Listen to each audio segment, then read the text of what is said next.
जैसा आपसे निवेदन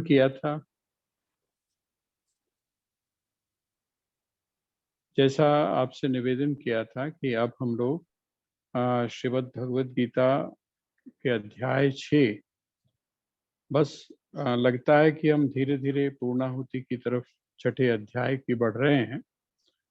और भगवान जो है वो अर्जुन ने जो प्रश्न पूछे हैं उनका उत्तर दे रहे हैं। और ये जो उत्तर हैं, ये उत्तर आपको यदि समझ में आ जाता है तो बहुत सारी शंकाएं हमारी स्वामी राम के जीवन को लेकर जो आती हैं उनका भी निराकरण सहज रूप से हो जाएगा।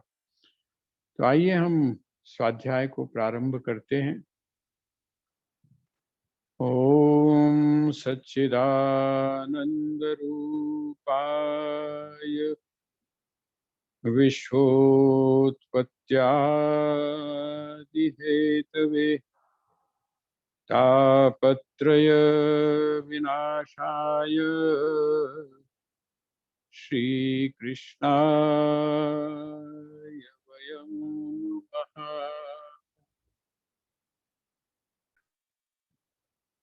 अर्जुन के इस प्रश्न का कि यदि साधना बीच में ही रह जाती है तो उसका क्या होगा, उत्तर भगवान ने दिया और दो स्थितियां बताई। उसको हम थोड़ा सा और विस्तृत रूप से समझते हैं। यदि अभी स्थिति वैराग्य की नहीं है, पूर्ण वैराग्य की नहीं है, अभी कहीं ना कहीं कामना बनी हुई है, अर्थात हम जो साधना कर रहे हैं वो साधना कामना पूर्वक की जा रही है। अभी हम ये नहीं कह सकते कि हम रजोगुण से आगे बढ़कर सत्वगुण में प्रविष्ट हो चुके हैं। तो जो ऐसी जो आत्मा है, ऐसा जो व्यक्ति है या ऐसा जो साधक है, उसका जब जन्म होगा तो वो कहाँ पर होगा? तो कहा गया कि शुचिनाम श्रीमताम गेहे योग भ्रष्टो भी जायते। अपने योग की साधना से जो गिरा हुआ का संकेत यह है कि गिरा हुआ का मतलब उस अर्थ में आप ना लें जैसा हम लोग सामान्य भ्रष्ट शब्द का प्रयोग करते हैं। वहां भ्रष्ट शब्द का अर्थ है अधूरा, छूट गया है। सकाम कामना है, श्रद्धा है, भावना है उसके मन में, यह है कि मैं इस मार्ग पर, अध्यात्म के इस मार्ग पर मैं आगे बढ़ूं और वह जो उच्चतम परम पुरुषार्थ है, मुक्ति जिसको आप बोलते हैं या मोक्ष जिसको शास्त्रों ने कहा है, उस स्थिति को प्राप्त हों। लेकिन अभी कामनाएं, जब कामनाएं आपके अंदर हैं तो उन कामनाओं के फलस्वरूप आपके द्वारा पुण्य भी होगा और आपके द्वारा दूसरी भी संभावना है ना। पुण्य के साथ में जो दूसरी चीज जुड़ी हुई है, आप जब कोई भी पुण्य करते हैं तो उसके साथ में किंचित मात्र, जैसे आपको कहा जाता है कि जब आप यज्ञ करते हैं तो आप इस बात का बहुत ध्यान रखिए कि उसमें जो डाली जाने वाली जो समिधाएं हैं या उसमें जो डाले जाने वाली जो सामग्री है, उसका आप बहुत ध्यान रखिए। किसी का ऐसा ना हो कि आप उसको डालें और किसी की उसमें मृत्यु या किसी की हत्या आपसे हो जाए। मतलब यह है कि जब आप पुण्य करते हैं तो उसके साथ में पाप भी जुड़ा हुआ है।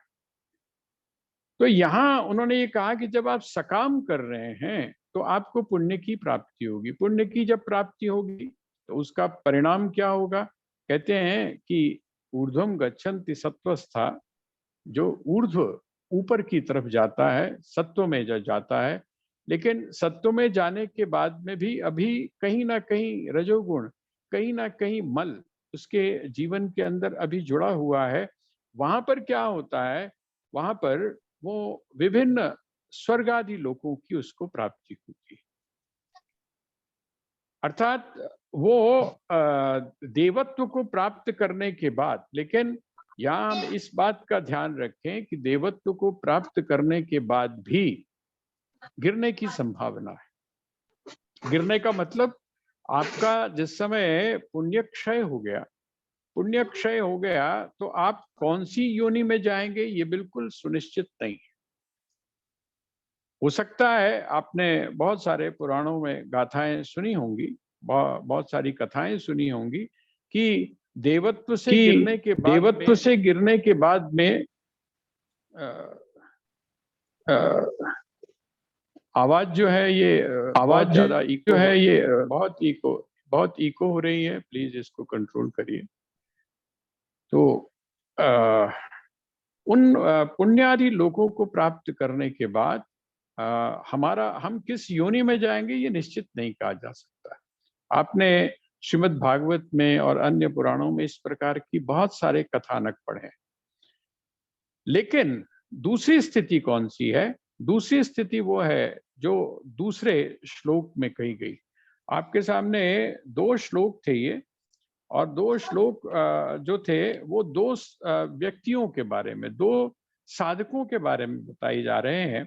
एक तो जो श्लोक नंबर 41 है वो बताता है कि आप में यदि सकाम कामना, मतलब कहीं ना कहीं आप में कामना यदि जुड़ी हुई है, प्राप्य पुण्य कृताम लोकान उषित्वा शाश्वती समा।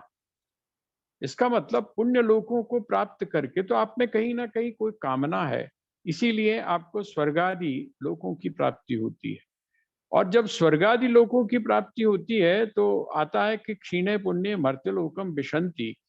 जिस समय पुण्य क्षीण हो जाते हैं तो मृत्युलोक में उसका आगमन होता है। वह जो जीवात्मा है वो जीवात्मा मुक्त नहीं होता, बल्कि फिर दोबारा से यहाँ पर आता है। अब जब यहाँ पर आता है तो कौन सी योनि में आता है कुछ निश्चित नहीं कहा जा सकता। लेकिन एक जो दूसरा पक्ष है, दूसरा पक्ष कौन सा है?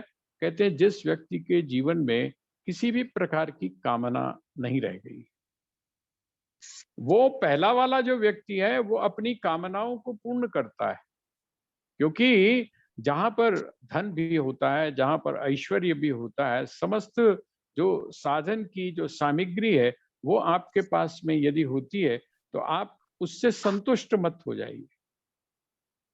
ये संकेत किस बात का है कि यदि आपको अपने प्रारब्ध के अनुसार ऐसे वंश में या ऐसे परिवार में आपका जन्म हुआ है जहां पर आपको समस्त सुविधाएं उपलब्ध है, जहां पर आपके पास में ऐश्वर्य है, जहां पर आपके पास में पद है, जहां पर आपके पास में धन है ना, आप दान भी कर सकते हैं, आप लोगों का उपकार भी कर सकते हैं। लेकिन आप इस बात से अपने आप को कृतार्थ मत समझिएगा। क्यों? उसका कारण क्या है कि यदि आपने निष्काम भावना को यहाँ पर नहीं अपनाया तो ये कंटिन्यूटी चलती रहेगी। ये जो कंटिन्यूटी है ये बरकरार रहेगी, ये कंटिन्यूटी आगे भी चलती रहेगी। और जब आगे चलती रहेगी तो इसका मतलब बार बार जो जन्म और मृत्यु का जो चक्र है उस चक्र से आप छूट नहीं पाए। ये कब है? जिस समय साधना करते समय आप में सकाम है, आपके अंदर अभी कामनाएं हैं। और दूसरा कौन सा व्यक्ति है? कहते हैं वो व्यक्ति वो है जिसको जिसको किसी भी प्रकार की कामना जिसके जीवन में नहीं रह गई। इसका मतलब क्या हुआ? भोगों के प्रति जिसमें वैराग्य की उच्चतम स्थिति हो चुकी है, जो भोगों को भोगने के बाद में अच्छी तरह से सजग होकर, उनको जानकर, उनके स्वभाव को अच्छी तरह से परख कर, जो इस बात को समझ चुका है कि मेरे जीवन का लक्ष्य या मुझे जीवन में जो भी कुछ प्राप्त करना है वो इन भोगों से प्राप्त होने वाला नहीं है, इस बात को जो भली प्रकार से समझ चुका है, ऐसा जो योगी है उस योगी की गति क्या होती है? ऐसे योगी की गति होती है कि वो सीधा, देखिए, एक तो है पहले स्वर्ग आदि लोकों में गया, और जिस समय स्वर्ग आदि लोकों में उसने अपने पुण्यों का भोग किया उसके बाद वो फिर दोबारा से मृत्यु लोक में आता है। एक तो जो क्रम है वो ये हो गया। यहाँ से वह जो जीवात्मा है वो जीवात्मा स्वर्गादि लोकों में, जो उसको भी आप उसको चाहे सिंबॉलिक रूप में मान लें या कैसे भी मान लें, लेकिन जिस समय हम शास्त्र की चर्चा करते हैं तो हम ये नहीं कह सकते कि यदि आप किसी भी जिसको बोलते हैं, ये जो हमारी जो ज्योग्राफिकल कुछ लोगों की मान्यता ये है कि यही लोक है, इसके अलावा और कोई लोक नहीं है। लेकिन धीरे-धीरे करके अब जैसे-जैसे हम आगे बढ़ रहे हैं तो हमको पता चल रहा है कि नहीं, संभावनाएँ बहुत, यहाँ पर ही संभावनाएँ नहीं है ऊपर की तरफ अर्थात आकाश मंडल में, बल्कि समुद्र के नीचे भी जब आप जाते हैं तो वहाँ पर भी बहुत सारी संभावनाएँ हैं। मैं उस उलझन में नहीं, मैं सिर्फ आपको ये बता रहा हूँ कि पुण्यों को प्राप्त करने के बाद, स्वर्ग आदि लोकों को प्राप्त करने के बाद, वो व्यक्ति फिर दोबारा से इस धरातल पर आता है। बस अंतर ये होता है कि वो अपनी साधना को फिर शुरू करता है, लेकिन किनके साथ में? अभी उसके भीतर कामनाएं हैं, अभी उसके अंदर कामनाएं हैं, और वो कामनाएं कैसी हैं? शुभ कामनाएं हैं। तो उन शुभ कामनाओं को प्राप्त करने के लिए, उनको पूरा करने के लिए उसके अंदर दान की कामना हो सकती है, उसके अंदर परोपकार की कामना हो सकती है, उसके लिए दूसरों के लिए कुछ करने की कामना हो सकती है भौतिक रूप में। जिस समय वो आता है तो ऐसे स्थान पर जाता है जहां पर वो अपनी उन का सारी कामनाओं को पूर्ण कर सकता है। इसका मतलब यदि आप राज परिवार में जन्म आपका हुआ है, आपका किसी ऐसे परिवार में जन्म हुआ है जहां पर आपको किसी भी प्रकार की सुख और सुविधा के साधनों को इकट्ठा करने की आवश्यकता नहीं है, तो हम ध्यान रखें इस बात का कि इसको आप अपने आप को कृतकृत्य मत समझिए।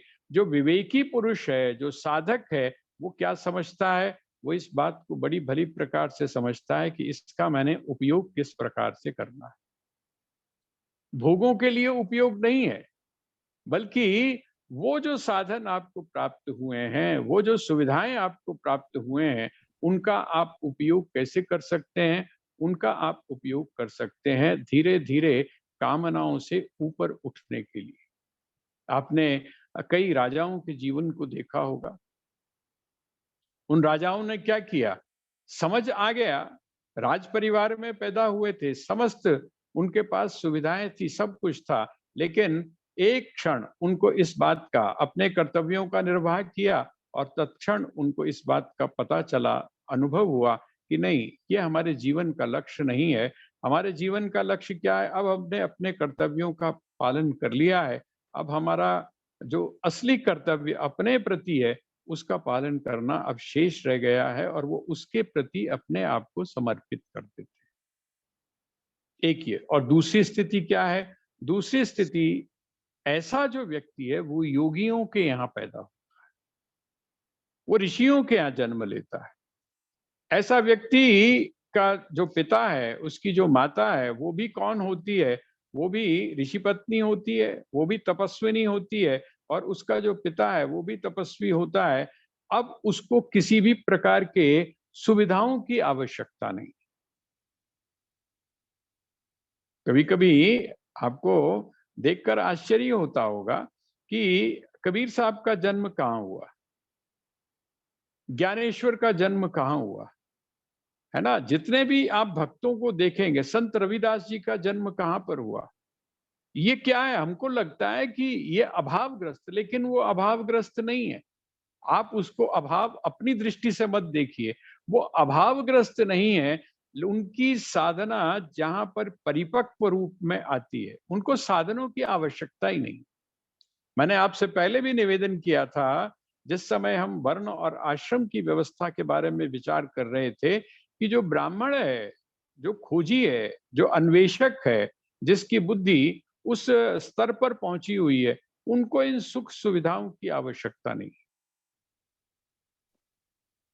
उनको इन उनका ध्यान ही इस तरफ नहीं है। उनका ध्यान कहाँ पर है? उनका ध्यान है अपने लक्ष्य के ऊपर। उनका ध्यान है खोज के ऊपर। उनका ध्यान है कुछ ऐसा जानने का की तरफ, जिससे कि जन कल्याण हो, लोगों का कल्याण हो। वो अपने शरीर से ऊपर उठ चुके हैं। 24 घंटे नहीं, वो कई-कई दिनों तक, कई-कई दिनों तक, जैसे आप तो व्रत दूसरी तरह का रखते हैं, लेकिन कई-कई दिनों तक वो लोग लगातार जुड़े हुए हैं। आजकल आप देख लीजिए, कोविड में जो डॉक्टर्स हैं, उनकी क्या पोजीशन है? इसका मतलब क्या हुआ कि वो जो ब्राह्मण है, जिस तरह इसी तरह से यह जो व्यक्ति है, संत रविदास को देखे हम लोग बोलते हैं कितना अभाव था, पैसे नहीं थे। स्वामी राम के बारे में आप जिस समय पढ़ते हैं तो आपको बड़ा आश्चर्य होता है। कल मैंने एक छोटा सा एग्जाम्पल आपको दिया था, लेकिन वो अभाव नहीं है, वो अभाव अभाव लगता नहीं है, क्योंकि वो व्यक्ति संतुष्ट है। वो व्यक्ति एक ऐसे परिवार में जन्म लेता है जहां पर कौन है, योगी है, जहां पर माता भी, अब वो आता है हमारे यहाँ वेदांत में कि एक एक माँ ऐसी है। हम लोग तो लोरी सुनाते हैं कुछ अलग अलग तरीके की, लेकिन एक माँ ऐसी भी हमारे यहाँ हुई है जिसने अपने बच्चे को लोरी क्या सुनाई है, वो कहती है शुद्धो सी बुद्धो सी निरंजनो सी संसार माया परिवर्जितो सी, ये लोरी सुनाई। अब आप सोचिए, जहां पर माँ ये लोरी सुना रही है, जहां पर पिता की का किसी भी प्रकार से आकर्षण धन के प्रति नहीं है, वैभव के लिए नहीं है, ऐश्वर्य के लिए नहीं है, ऐसे जगह जब जाकर किसी का जन्म होता है तो उसकी साधना की स्थिति क्या होगी। इसीलिए भगवान यहाँ कहते हैं कि ऐसा जो जन्म है दुर्लभ तरम, दुर्लभ है। दुर्लभ हमारे यहाँ बोला गया, मनुष्य जीवन भी दुर्लभ है। किम दुर्लभम, ठीक है, कहते हैं क्या दुर्लभ है, तो कहते हैं तीन चीजें बताई, तीन चार चीजें बताई गई, लेकिन सबसे दुर्लभ क्या है, कहते हैं सबसे दुर्लभ ये है कि आप जो हैं वो ऐसे जगह पर जन्म लें और आप अपनी साधना को इस प्रकार से पूर्ण करें कि बस आपको लगे कि अब और कुछ करने की आवश्यकता नहीं रह गई, जिसको हम लोग पूर्णमदः पूर्णमिदम के नाम से बोलते हैं। वो जो पूर्णता की स्थिति है, उस पूर्णता की स्थिति को प्राप्त हो जाए, और वो कभी कब हो पाता है, जबकि किसी भी प्रकार की कामना शेष नहीं रह जाती। थोड़ा सा अब आप सोच कर देखिएगा, आप हैं, आपका परिवार है। मैं एक छोटा सा संकेत आपको दे रहा हूं, आप उसके ऊपर चिंतन करिएगा। स्वामी राम से उनका एक कोई प्रोफेसर थे, उनके मित्र थे, उन्होंने उनसे एक सवाल पूछा, दर्शन के ही थे वो। उन्होंने उनसे सवाल पूछा कि गोस्वामी, जिस दर्शन की बात आप यहाँ पर विद्यार्थियों के सामने करते हैं, जिस मैथमेटिक की बात आप यहाँ पर विद्यार्थियों के सामने करते हैं, है ना, क्या वो आप अपने घर पर भी जाकर करते हैं? आप लोग अगर टीचर होंगे, या आप लोग अगर प्रोफेसर होंगे, आप लोग अगर लेक्चरर होंगे, तो आप इस बात को रियलाइज करेंगे कि आप घर में जाकर उसकी चर्चा नहीं करते। आप उसकी चर्चा किसके साथ करते हैं? आप उसकी चर्चा उसके साथ में करते हैं जो आपकी बात को आपके स्तर के ऊपर पहुंचकर समझ सके। तो वो जो थे गोस्वामी तीर्थराम थे, उन्होंने मुस्कुरा कर कहा कि आप बताइए, आप जो यहाँ पर पढ़ाते हैं, क्या आप उसके लेक्चर्स आप अपने घर में देते हैं? उनका नहीं, घर में तो नहीं देता। उसने कहा फिर क्यों नहीं देते घर में? इसलिए नहीं देता कि वो मेरी इस बात को, मेरे इस भाषा को, मेरे इस सब्जेक्ट को का एबीसी नहीं जानते हैं, इसलिए। अब मैं यहाँ आपके सामने एक चीज स्पष्ट और करना चाहता हूं।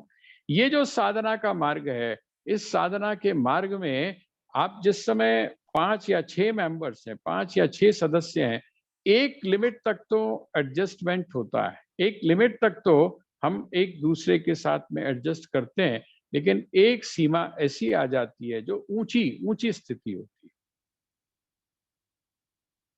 आप जितने भी बड़े बड़े वैज्ञानिक हैं, आप जितने भी बड़े बड़े अच्छे स्पोर्ट्समैन हैं, ये तो अब तो स्पोर्ट्समैन का रूप बदल गया, ठीक है।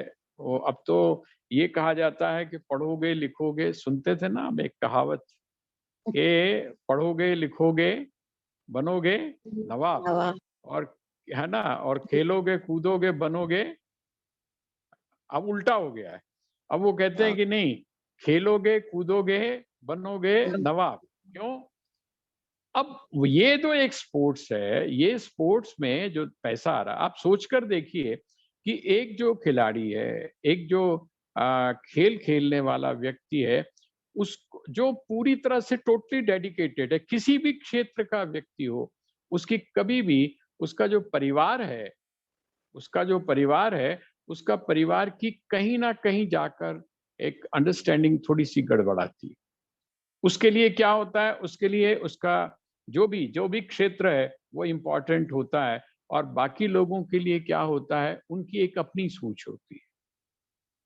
यही कारण है कि कुछ लिमिट के बाद, कुछ समय के बाद जो साधक है, जो साधना करने वाला व्यक्ति है, उसकी एक ऐसी स्थिति आ जाती है, चाहे आप क्रमिक संन्यास में देखें, पति और पत्नी दोनों वानप्रस्थ आश्रम में चले जाते हैं। इसका मतलब वो अपनी सारी ज़िम्मेदारियों को पूरा करके एक एहसास हो गया कि नहीं, अब बस ये जो पिछली जो सोच है, ये सोच अलग तरीके की है, हमारी सोच अलग तरीके के, हम लोग सभी इस दौर से गुजरे हैं और गुजर रहे हैं।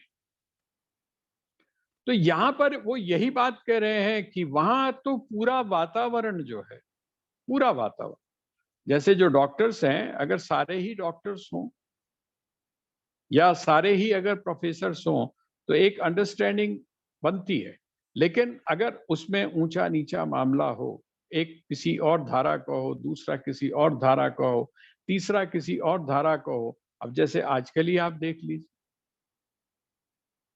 है ना? आजकल आप देखिए कि एक ही जो आपका घर का मंदिर होता है, आपके जो घर है ना? आपके घर का जो मंदिर है, उस मंदिर में ये किसकी फ़ोटो है जी? ये मेरी मम्मी जेड़े ने, ये इनको मानती है। अच्छा, ये किसकी फ़ोटो है जी? ये मेरे जो पापा जी हैं, वो इनको मानते हैं। ये किसकी है? मेरी जो नानी थी, वो इनको माना करती थी। और अब आप सोच कर देखिए, जहाँ पर इतनी विविधता एक परिवार में है, जहाँ पर इतनी विविधता एक जगह पर है, वहाँ पर बड़े सौभाग्यशाली हैं जहाँ एडजस्टमेंट है, नहीं तो इसी बात को लेकर आपस में जो है वो तनातनी हो जाती है। ये जो ये जो एक स्थिति है, जिसको अगर आप थोड़ा-सा वैसे समझें तो नॉर्मल डिस्ट्रीब्यूशन जो कर्व होता है, उसमें जब तक नॉर्मल वो थोड़ा-सा फ्लक्चुएट करता है इधर-उधर, वहाँ तक तो हम एडजस्टमेंट करते हैं। लेकिन एक लिमिट ऐसी आ जाती है, जहाँ पर कि जो साधक है, उसके लिए थोड़ी-सी दिक्कत हो जाती है। उसकी सोच उसकी सोच कुछ और होती है, परिवार की सोच कुछ और होती है। मुझे अभी तक ध्यान है, स्वामी अमर मुनि जी महाराज एक बात कहा करते थे। वो कहते थे कि जिस समय रिश्ता होता है, रिश्ता, तो रिश्ते में 3 लोग प्रमुख होते हैं और तीनों का नज़रिया अलग-अलग होता है। अब मुझे नहीं पता, अब आप लोग ही इसकी पुष्टि करेंगे, मैं तो एक महापुरुष की बात आपके सामने रख रहा हूँ और मुझे लगता है कि काफ़ी हद तक वो बात सही है। कहते हैं कैसे? कहते लड़का किस बात को पसंद करता है, कैसी लड़की चाहिए उसको? कहते जेड़ी फब्बे नाल। जब चलें तो लगना चाहिए कि हाँ भाई लोगों को कि भाई जोड़ी हो तो ऐसी हो। उसको किस चीज़ की ज़रूरत है? हाइट ऐसी होनी चाहिए, रंग ऐसा होना चाहिए। ये सब चीज़ जो है ये उसको चाहिए, किसको? जो लड़का है उसको। और जो माँ है, माँ को क्या चाहिए? आप उस चीज़ को दूसरा अन्यथा मत लीजिएगा। स्वामी जी ने उसका तर्क दिया। वो कहते हैं माँ को क्या चाहिए? माँ को चाहिए धन। क्यों धन चाहिए? क्योंकि उसको पता है कि किचन जो है वो बिना धन के नहीं चलता है। अगर किचन आपका अगर ठीक है, ठोस है, आपका आपको खाने-पीने की अगर किसी प्रकार की चिंता नहीं है, क्योंकि सारी व्यवस्था किसको करनी है घर की? वो करनी है माँ को। इसलिए माँ का ध्यान उधर की तरफ होता है और पिता का ध्यान किधर की तरफ होता है? पिता का ध्यान इस बात की तरफ होता है कि उसकी पीठ जो है, वो कितनी मजबूत होगी। जहाँ पर रिश्ता हम करने जा रहे हैं, उससे बाजू बन के, जिसको बोलते हैं आप लोग, बड़ा अच्छा शब्द है वैसे वो, लेकिन अब उसको धीरे-धीरे करके सारे शब्द बिगड़ गए हैं। उसका नाम होता है समधी। समधी। समधी का अर्थ आप जरा अलग अलग कर लीजिए। अब सम शब्द का अर्थ तो आपको समझ ही आ गया होगा, और जो धी शब्द है उसका भी आपको अर्थ समझ में आ गया होगा। क्या समधी का अर्थ क्या होता है? जिनकी समान बुद्धि हो, जिनके एक समान संस्कार हो, जिनकी एक समान सोच हो। ये जो रिश्ता है ये इस प्रकार का होता है। तो उसकी क्या होती है कि भाई यहाँ पर जो मैं विवाह कर रहा हूँ, तो कल अगर मेरे ऊपर किसी भी प्रकार की कोई परिस्थिति आती है, तो मुझे मेरी जो बाजुएं हैं वो कितनी मजबूत हो। तीनों का अपना अपना सोचने का तरीका है। कहते हैं इसी तरीके से ये जो साधक है, इन साधकों की भी दो श्रेणियां हो जाती हैं। एक श्रेणी वो है जो सकाम रूप से अपनी साधना को कर रही है। ऐसे लोग शुचिनाम श्रीमताम गे है, और जो लोग निष्काम भाव से कर रहे हैं वो लोग दुर्लभ जो है। इसलिए दुर्लभ कहा भगवान ने। दुर्लभ जो जीवन है, अर्थात योगियों के परिवार में वो जन्म लेते हैं। और साथ ही अगला जो श्लोक है 43, ये पूरा का पूरा जो श्लोक है ना, आपका 45 तक, श्लोक नंबर 45 तक वो उन्होंने उसकी कैटेगरी की है। ये दो कैटेगरीज उन्होंने कर दी। उसके बाद फिर वो किस प्रकार से उस प्रक्रिया से गुजरते हैं ताकि वो अपने लक्ष्य तक पहुंच जाए।